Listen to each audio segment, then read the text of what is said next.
When the biblical writers wrote what they wrote, they didn't have like unlimited words. They had to be very careful about what they said, what they included, and ultimately what they left out.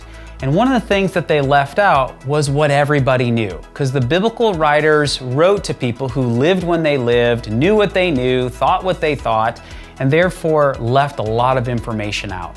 And part of the role of a student of the biblical text is to be able to gain information on all the things that help us to better understand the world of the Bible. Which is why resources like Behind the Scenes of the New Testament is such a helpful resource to get your hands on. In this resource, there are 62 different articles on all of the facets of the New Testament world.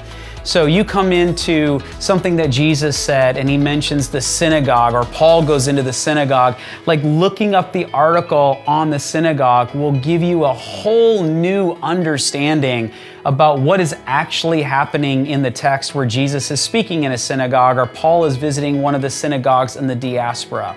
And so this is one of those resources that will significantly help you to understand the Word of God by filling in all of the gaps that the writers just didn't include because, well, they're writing to people who knew what they knew.